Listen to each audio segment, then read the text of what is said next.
जय हिंद स्टूडेंट। आज हम चैप्टर फर्स्ट पढ़ेंगे जिसका नाम है व्यवसाय, प्रकृति एवं उद्देश्य। उसमें हम पढ़ेंगे आर्थिक तथा गैर आर्थिक क्रियाओं की प्रकृति। हमें पता है हर व्यक्ति सुख चाहता है। उसे सुख तभी मिलता है जब वो अपनी आवश्यकताओं को पूर्ण कर लेता है, और आवश्यकताओं को पूर्ण करने के लिए उसे किसकी ज़रूरत पड़ती है? धन की।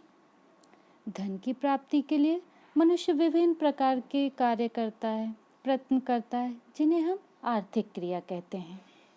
मानव की क्रियाओं को हमने दो भागों में बांट सकते हैं, एक आर्थिक क्रिया और दूसरा गैर आर्थिक क्रिया। तो हम पहले किसके बारे में पढ़ेंगे बेटा? आर्थिक क्रिया के बारे में। मनुष्य की उन सभी क्रियाओं को आर्थिक क्रिया कहते हैं जो धन कमाने के उद्देश्य से की जाती हैं। अर्थात मनुष्य जो भी क्रिया से धन कमाता है उसे हम क्या कहते हैं? आर्थिक क्रिया। उदाहरण, शिक्षक द्वारा शिक्षण कार्य, जैसे मैं पढ़ा रही हूँ तो मुझे क्या मिल रहा है? Payment, salary. डॉक्टर द्वारा रोगी का उपचार, कृषक द्वारा खेती करना, श्रमिक द्वारा कारखाने में काम करना एवं चपरासी द्वारा झाड़ू लगाना, ये सब किस उसमें आती हैं बेटा? आर्थिक क्रिया में। और इन सब क्रियाओं से क्या होता है? मनुष्य अपना धन कमाता है। दूसरा टॉपिक है हमारा आर्थिक क्रियाओं की विशेषता।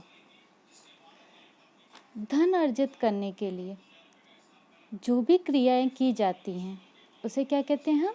आर्थिक क्रिया। उसकी विशेषताएं क्या है? पहली, धन केंद्रित। आर्थिक क्रियाएं धन केंद्रित होती हैं, अर्थात प्रत्यक्ष या अप्रत्यक्ष संबंध धन से उनका होता है। धन उपार्जन धन कमाने से होता है। दूसरा पॉइंट है हमारा वैधानिक क्रियाएं।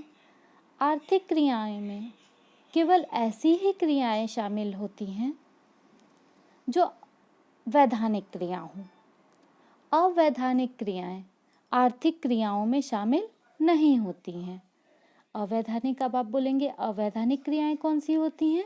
अवैधानिक क्रियाएं जैसे अनैतिक ढंग से धन कमाना, जैसे कि काला बाजारी, घूसखोरी, जुआ, ये सब कौन सी होती हैं? अवैधानिक क्रियाएं। तीसरा टॉपिक है औसत व्यक्ति की क्रियाएं। आर्थिक क्रियाओं में केवल उन्हीं क्रियाओं को शामिल किया जाता है जो औसत व्यक्ति द्वारा धन कमाई जाती हैं, धन का धनोपार्जन की जाती हैं। पागल व्यक्ति या जुआरी व्यक्ति की क्रियाएं आर्थिक क्रियाओं में शामिल नहीं होती हैं। मुद्रा में माप। नेक्स्ट टॉपिक हमारा क्या है? मुद्रा में माप। समस्त आर्थिक क्रियाओं की माप केवल मुद्रा में की जाती है। नेक्स्ट, सामाजिक क्रियाएं। समाज में रहने वाले व्यक्ति द्वारा की जाने वाली क्रिया ही आर्थिक क्रिया की श्रेणी में आती हैं।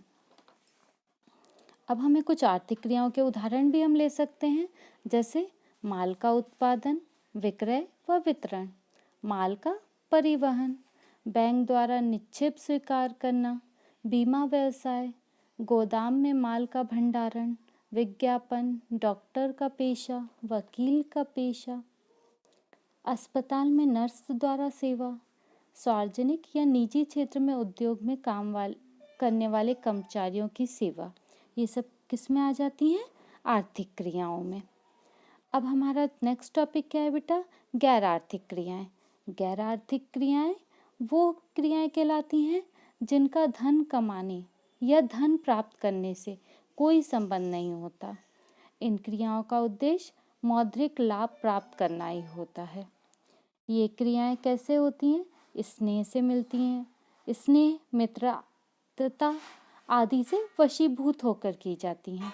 उदाहरण के तौर पे हम ले सकते हैं माता द्वारा अपने पुत्र का पालना, बच्चों को स्वास्थ्य के लिए खेलकूद या व्यायाम करना, या एक अच्छा सा एग्जाम्पल, जैसे मैं आपको पढ़ा रही हूँ तो ये कौन सी हुई? आर्थिक क्रिया है, क्योंकि मैं आपको पढ़ा रही हूँ तो मुझे क्या मिल रही है? सैलरी। लेकिन मैं अपने बच्चे को पढ़ा रही हूँ या अपनी बच्ची को पढ़ा रही हूँ तो वो कौन सी हुई?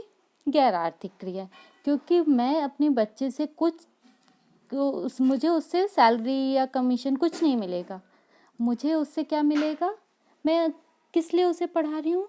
अपने प्रेम या स्नेह के लिए। मुझे उससे रिटर्न में कुछ नहीं मिलना है। तो वो कौन सी हो गई? गैर आर्थिक क्रियाएं।